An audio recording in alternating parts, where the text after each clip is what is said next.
Ya, pemirsa, seiring meningkatnya kebutuhan komunikasi di era digital, keberadaan infrastruktur jaringan telekomunikasi yang mumpuni pun semakin dibutuhkan. Dan salah satunya melalui sistem komunikasi kabel bawah laut atau SKKL yang menghubungkan jaringan antar pulau hingga negara.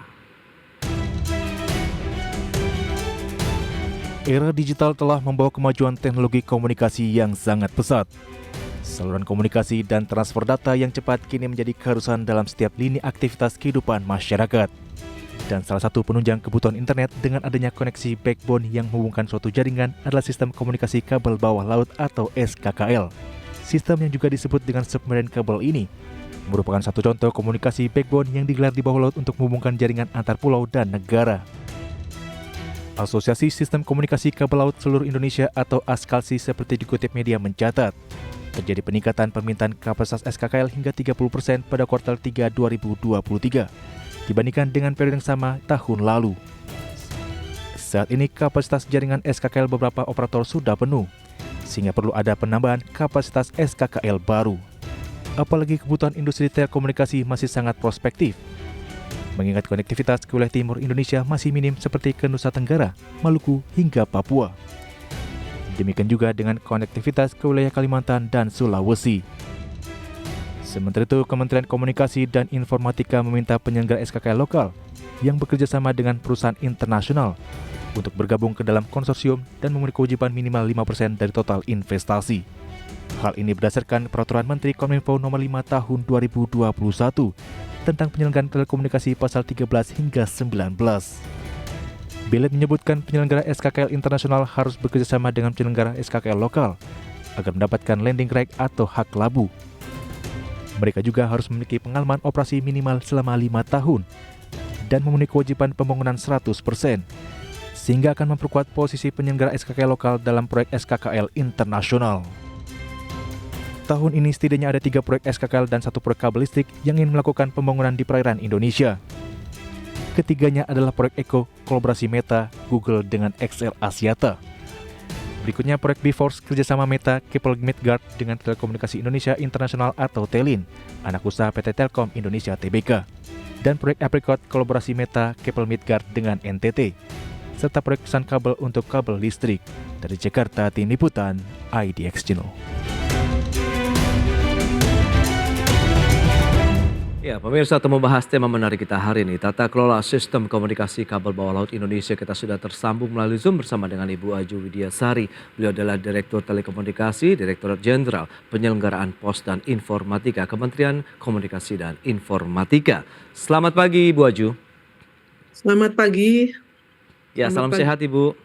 Salam sehat, alhamdulillah sehat. Baik, terima kasih juga Ibu Aju atas waktu yang disempatkan ini bicara mengenai sistem komunikasi jalur bawah laut begitu ya. Anda bisa dijelaskan terlebih dahulu apa sih yang dimaksud dengan SKKL ini, Bu Aju? Baik, SKKL atau kepanjangannya itu Sistem Komunikasi Kabel Bawah Laut adalah jaringan kabel fiber optik yang ditempatkan di bawah laut. Kabel ini merupakan tulang punggung atau backbone untuk sistem komunikasi di Indonesia dan juga di dunia. Hampir semua traffic komunikasi internet khususnya juga melewatkan di jaringan kabel SKKL ini. Nah, SKKL ini sebetulnya didesain dengan reliabilitas yang tinggi karena digelar dan ditanam di dasar laut. Tetapi apabila ada gangguan yang mengakibatkan kabel ini putus, maka butuh peralatan khusus atau perawatan khusus dan waktu recovery yang cukup panjang. Sehingga jaringan kabel SKKL ini sangat vital dan membutuhkan proteksi yang cukup besar, serta dalam hal ini juga investasi yang cukup besar.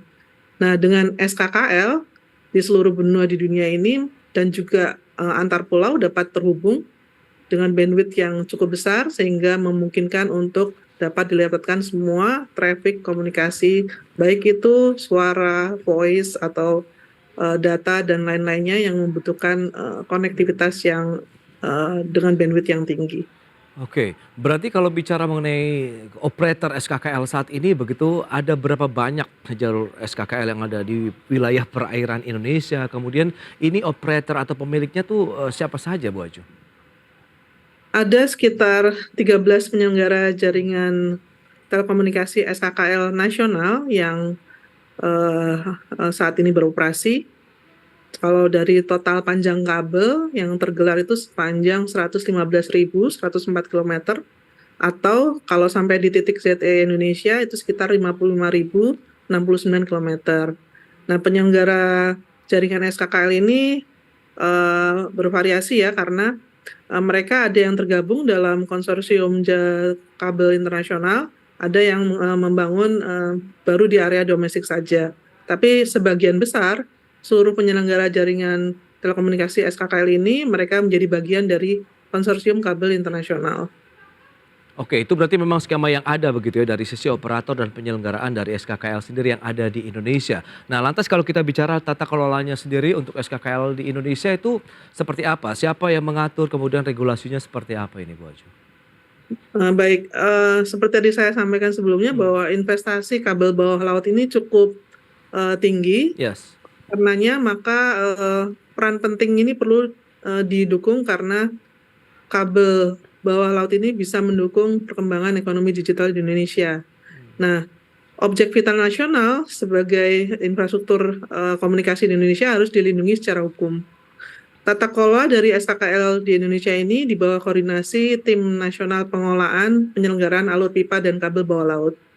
Nah, proses bisnis di dalam tim nasional ini melibatkan beberapa kementerian yang terkait karena masuk dalam objek vital nasional sehingga membutuhkan kerjasama dengan seluruh kementerian yang terkait. Seperti Kementerian Perhubungan untuk pekerjaan bawah laut perlu izin, kemudian Kementerian Pertahanan untuk security clearance, kemudian Kementerian Kelautan dan Perikanan untuk izin lokasi dan rute atau koridor bawah laut, kemudian Kementerian KLHK untuk izin UKL-UPL, kemudian Pushidrosa untuk pemetaan kabel bawah laut, dan terakhir Kementerian Kominfo untuk izin penyelenggaraan telekomunikasi. Nah, kerjasama dari kementerian ini dalam satu induk Timnas itu selalu dilakukan koordinasi dalam setiap rencana penggelaran kabel laut atau SKKL yang akan dimohonkan oleh pelaku usaha. Demikian. Baik, nah lantas manfaat, kemudian benefit-benefit apa saja sih yang dirasakan oleh masyarakat Indonesia, pelaku bisnis dengan digelarnya jaringan kabel bawah tanah ini, bawah laut ini, Bu Aju?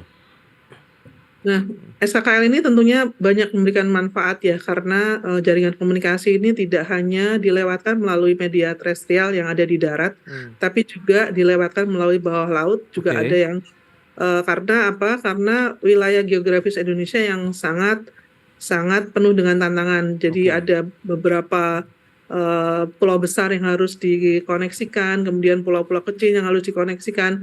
Itu membawakan peran SKKL ini sangat penting.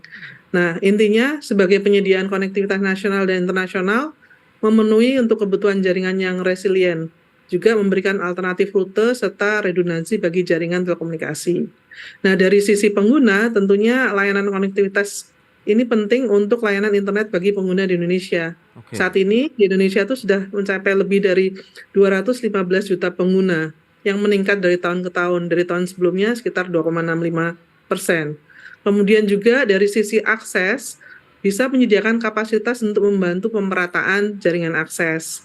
Kemudian dari sisi edge network-nya juga bisa untuk memenuhi kebutuhan untuk mendekatkan konten ke end user.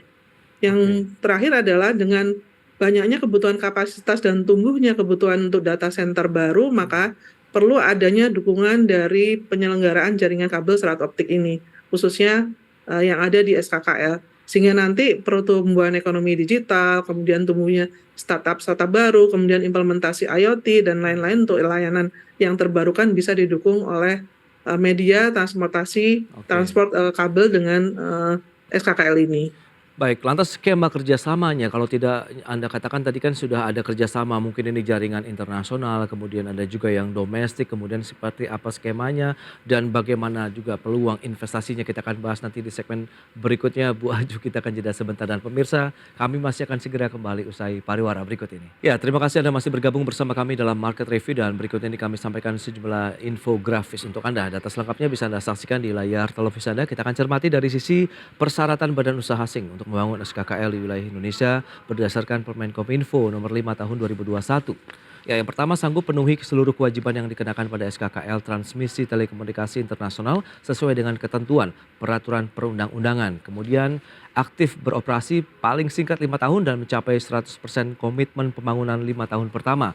Dan selanjutnya anggota konsorsium pembangunan SKKL Transmisi Telekomunikasi Internasional kemudian melakukan investasi kabel laut paling sedikit 5% dari total investasi. Memiliki hak dan kewenangan penuh sebagai pengendali terhadap kesisteman kabel laut yang berada di wilayah Indonesia. Dan berikutnya tidak memiliki kewajiban PNBP yang terhutang kepada kementerian, kemudian memiliki konfirmasi status wajib pajak dari Kementerian Keuangan. Ini ada beberapa persyaratan begitu ya untuk skema pembangunan jaringan SKKL. Dan berikutnya kita lihat batasan badan usaha asing untuk membangun SKKL yang mungkin ini aturan-aturan yang perlu dipenuhi. Yang pertama ada keamanan dan kerahasiaan informasi, kemudian perlindungan data pribadi, persaingan usaha yang sehat, kepentingan negara dan masyarakat, pertahanan dan keamanan negara, efisiensi sarana transmisi telekomunikasi internasional secara nasional. Dan selanjutnya kita lihat proyek-proyek SKKL dan proyek kabel listrik yang ada di Indonesia. Ada proyek Eko, Bifrost, kemudian Apricot dan juga Sun Kabel ini untuk jaringan kabel listrik antar negara. Baik, kita akan lanjutkan kembali perbincangan bersama dengan Ibu Aju Widiasari, Direktur Telekomunikasi. Baik, Ibu Aju, kita akan lanjutkan kembali. Kalau kita lihat dengan beberapa persyaratan yang tadi sudah disampaikan berdasarkan Permenkominfo nomor 5 tahun 2021. Sebenarnya persyaratan ini memang cukup ketat untuk memberikan perlindungan jugakah terhadap Indonesia, kemudian pelaku-pelaku usaha Indonesia yang terlibat dalam konsorsium ini atau bagaimana, Ibu Aju? Ya, baik. Ini persyaratan yang tadi ada infografisnya. Sebetulnya semua regulasi telekomunikasi yang terkait penyelenggaraan SKKL itu sudah diatur di dalam Undang-Undang 36 tahun 99, kemudian Undang-Undang nomor 6 tahun 2022 tentang Cipta Kerja, kemudian Peraturan Pemerintah nomor 52 tahun 2000, kemudian Peraturan Pemerintah nomor 46 tahun 2021, Peraturan Pemerintah nomor 5 tahun 2021, dan Peraturan Menteri nomor 5 tahun 2021 tentang penyelenggaraan telekomunikasi. Nah, di dalam regulasi tersebut sudah diatur dengan detail bagaimana penyelenggaraan SKKL baik itu domestik maupun internasional. Nah, saat ini Indonesia itu memiliki beberapa alur gateway ke jaringan kabel global, yaitu yang melalui Batam Singapura dan Jakarta Australia, kemudian Manado USA atau Amerika, kemudian keseluruhan dari rute kabel tersebut, misalnya dari ke arah Eropa, kemudian ke arah Asia, ke arah Australia, ke arah Amerika, sebagian besar traffic dari Indonesia terhubung ke Singapura, utilisasinya sudah di atas 50%. Nah, regulasi telekomunikasi ini penting karena di sana aturan main untuk pelaku usaha asing yang ingin melandingkan jaringan SKKL-nya di Indonesia wajib untuk bekerja sama dengan penyelenggara telekomunikasi nasional yang menjadi bagian dari konsorsium kabel internasional tersebut. Nah, persyaratan kerjasama dan investasi tersebut tentunya mengutamakan unsur persaingan usaha yang sehat, kemudian kepentingan negara dan masyarakat, keamanan, dan lain-lain. Nah, ada sekitar 15 konsorsium yang bekerja sama dengan penyelenggara telekomunikasi nasional. Nah, kemudian juga nantinya tadi sudah juga disampaikan di awal, ada sekitar sistem kabel internasional lagi yang kemungkinan akan landing di Indonesia. Nah, untuk kapasitasnya sendiri, untuk SKKL Internasional Indonesia sampai dengan 2025 akan disediakan sebesar 112 terabit per second, di mana saat ini volume trafficnya sekitar 15,8 terabit per second. Jadi kebutuhan-kebutuhan itu yang melandasi SKKL internasional atau SKKL domestik sekalipun itu masih diperlukan atau masih dibutuhkan di Indonesia. Nah, bicara mengenai iklim investasinya sendiri, kalau memang tadi kebutuhan dari jaringan komunikasi internet di Indonesia yang sangat besar dengan jumlah pengguna yang Anda katakan tadi sudah mencapai 215 juta pengguna, apakah SKKL ini menjadi suatu yang strategis dan menjadi krusial juga untuk dihadirkan di wilayah Indonesia, mengingat tadi ada konsorsium dari internasional, ada 3 proyek lagi yang akan dibangun begitu, Bu Aju? Ya, tentunya SKKL internasional, domestik maupun internasional ya saya menyampaikannya, itu sangat memiliki prospek ya untuk investasi di Indonesia. Karena apa? Karena sebetulnya SKKL ini sebagai jembatan digital yang Oke. menghubungkan antar wilayah, baik itu di Indonesia, domestik maupun ke dunia internasional untuk mendukung konektivitas di Indonesia. Nah, wilayah Indonesia pun tantangannya juga cukup cukup besar ya untuk persoalan konektivitas ini. Nah, dari keseluruhan 486 sistem kabel bawah laut dunia, yang masuk di Indonesia ada 15 sistem kabel internasional. Nah, diperkirakan sampai dengan 2024 nilai investasi secara dunia atau secara global itu bisa mencapai 10 miliar US dollar. Nah, tentunya Indonesia juga punya potensi yang besar untuk menjadi bagian dari investasi ini. Mengingat nilai digital ekonomi Indonesia diperkirakan bisa mencapai 130 miliar US dollar secara gross merchandise value di tahun 2025. Nah, regulasi telekomunikasi sudah mengantisipasi ini sehingga sudah cukup untuk bisa mendorong peran penyelenggara telekomunikasi nasional untuk jadi bagian dari konsorsium kabel internasional. Ya. Nah, Pada kalau saat ini, ya, silakan Bu. ya. Nah, pada saat ini sistem kabel internasional yang masuk ke Indonesia tentunya harus didukung dengan kekuatan kabel SKKL domestik itu sendiri untuk mendukung kekuatan dari kabel internasional. Nah, nilai strategis Indonesia yang penting ini memang harus didukung secara keseluruhan, baik Oke. itu kekuatan di domestik maupun di internasional itu sendiri yang membutuhkan untuk landing di Indonesia. Baik, dengan tadi kewajiban minimal 5% ya dari total investasi dan itu realisasinya seperti apa? Apakah semua dari perusahaan-perusahaan komunikasi lokal yang masuk dalam konsorsium sudah melaksanakan itu semua atau belum? Kita bahas lagi di segmen berikutnya. Bu Aju, kita akan jeda kembali sebentar dan pemirsa, kami akan segera kembali sesaat lagi. Baik pemirsa, kita lanjutkan kembali perbincangan bersama dengan Ibu Aju Widiasari, Direktur Telekomunikasi Ditjen Penyelenggaraan Pos dan Informatika Kemenkominfo. Baik Bu Aju, kita akan lanjutkan kembali. Bagaimana dengan persyaratan 5% tadi dari total investasi? Nah, apakah sejauh ini sudah banyak perusahaan-perusahaan lokal yang sudah terrealisasi begitu sehingga benar-benar nanti juga ikut berkontribusi dalam konsorsium itu secara aktif? Nah, secara regulasi di Peraturan Menteri Nomor 5 Tahun 2021 tentang pencegahan telekomunikasi mengatur salah satunya mengenai penyediaan sarana transmisi SKKL. Nah, badan usaha yang menyediakan sarana transmisi internasional yang lewat SKKL ini wajib bekerja sama dengan penyelenggara jaringan telekomunikasi nasional dengan kriteria penyelenggara telekomunikasi ini harus sudah aktif beroperasi di domestik paling sedikit 5 tahun dan telah mencapai atau telah memenuhi 100% komitmen pembangunan di 5 tahun pertama. Ya. Nah, kemudian juga penyelenggara telekomunikasi ini menjadi anggota konsorsium di kabel SKKL internasional tersebut dengan investasi minimal 5% dari total investasi konsorsium dalam penyediaan SKKL internasional di wilayah Indonesia. Nah, beberapa persyaratan yang wajib dipenuhi di PM 5 tahun 2021 ini wajib diselesaikan sebelum mendapatkan hak labu atau landing right yang ditetapkan oleh Menteri Kominfo. Oke. Landing right ini ditetapkan kepada penyelenggara jaringan telekomunikasi yang bekerja sama dengan konsorsium tadi.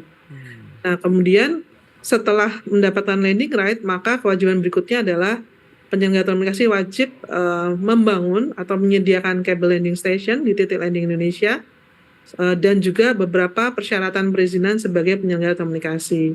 Nah, kurang lebih hal-hal tersebut yang harus dilampaui oleh konsorsium internasional yang bekerja sama dengan penyelenggara telekomunikasi di Indonesia. Oke, nanti dengan adanya 3 proyek baru yang akan digelar tadi, ada proyek Eko, Bifrost dan lain-lain begitu, ini lebih diutamakan untuk wilayah mana? Kalau kita lihat kan pemerintah fokus ke Indonesia Timur ini, Bu Aju, apakah juga nanti akan diarahkan ke sana penyebarannya atau bagaimana nih?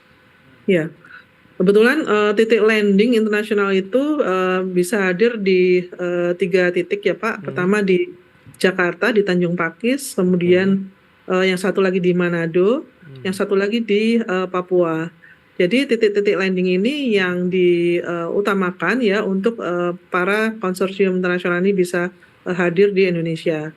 Nah, saat ini yang sudah terrealisasi yaitu konsorsium kabel laut Eko yang bekerja sama dengan PT XL Axiata. Nah, landing right untuk PT XL Axiata sudah ditetapkan sejak tahun 2021 dan saat ini sedang progres untuk tahap penggelaran kabel menuju kabel landing station. Nah, berikutnya yang masih dalam tahap diskusi ada sekitar 3 sistem kabel SKKL internasional yang masih belum selesai diskusi dengan B2B antar mereka, antar konsorsium dan penyelenggaranya. Oke. Nah, peran dari Kemenkominfo ini lebih di batas bagian yang mana nih Bu Aju kalau kita lihat dengan tata kelola dari jaringan kabel bawah laut ini? Ya, peran Kominfo sebetulnya banyak ya. Pertama, pada saat sebelum penetapan landing right, secara kerjasama antara kedua belah pihak ini harus diyakinkan kepada kami, baik itu nilai investasinya maupun penyediaan infrastruktur telekomunikasi yang ada. Karena yang mewakili konsorsium di Indonesia itu adalah penyelenggara telekomunikasi nasional. Oke. Jadi apapun yang terjadi nanti di persoalan pelayanan kepada pengguna, kemudian kebutuhan dari negara untuk melakukan pengawasan itu dihadirkan oleh penyelenggara telekomunikasi nasional yang bekerja sama dengan konsorsium internasional tersebut. Jadi ada yang bertanggung jawab. Oleh karenanya kewajiban untuk kerjasama ini menjadi hal yang penting.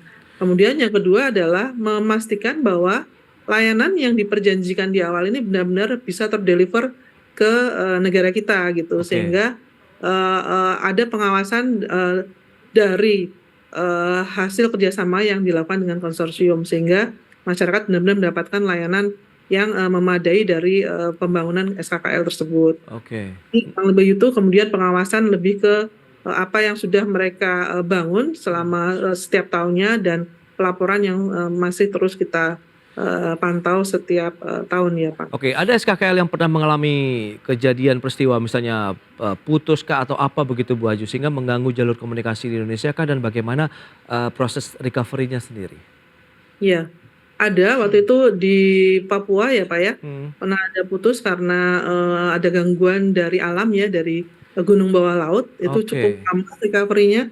Kalau tidak salah itu tahun 2021 atau 2020 ya, itu recovery bisa sampai lebih dari 6 bulan karena itu tadi ya mendatangkan prasarana untuk perbaikan itu cukup membutuhkan waktu.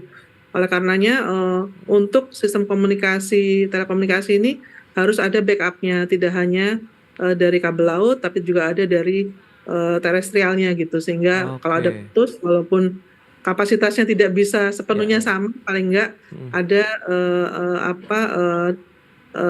backup kapasitas yang bisa diberikan di wilayah yang terdampak. Baik, Bu Aju terakhir bagaimana dengan potensi dari nilai investasi, kemudian bagaimana perkembangan jalur SKKL di Indonesia ke depan nih? Ya, seperti tadi saya sampaikan sangat besar potensi investasinya. Jadi kalau secara dunia itu nanti di 2024 itu bisa ada nilai sekitar 10 miliar dolar US dollar. Nah, pasti Indonesia harus punya peran di sana gitu, bahwa bagian dari nilai ini harus ada nilai potensi Indonesia yang jadi bagian investasi. Nah, karena apa? Karena digital ekonomi yang kita targetkan untuk bisa terus tumbuh di Indonesia. Nah, regulasi telekomunikasi juga sudah kami periksa ya, mana-mana yang benar-benar bisa memberikan dukungan untuk investasi maupun juga memberikan nilai yang lebih kepada penyelenggara telekomunikasi nasional, sehingga ada kolaborasi yang kuat antara penyediaan dari luar dan apa yang bisa kita kuatkan di domestik. Karena apa? Untuk usaha kita untuk menaruh saja, misalnya kita banyak pelaku giant teknologi yang aplikasinya banyak digunakan di Indonesia saat ini ya. Nah, persyaratan untuk menempatkan server di wilayah Indonesia itu butuh banyak persyaratan. Di antaranya kapasitas transmisi domestik ini harus memadai. Kemudian juga resiliensinya harus memadai. Kemudian penempatan data centernya juga harus lokasi yang bebas dari bencana alam. Nah, persyaratan ini penting untuk dikuatkan dulu sebelum nantinya bisa mendapat kepercayaan untuk menaruh investasi server di Indonesia. Baik, itu dia informasi yang menarik begitu terkait dengan sistem komunikasi kabel bawah laut Indonesia. Bu Aju, terima kasih banyak atas waktu dan sharing yang sudah Anda sampaikan kepada pemirsa pada hari ini. Selamat melanjutkan aktivitas Anda kembali dan salam sehat, Bu Aju. Baik, terima kasih. Salam sehat.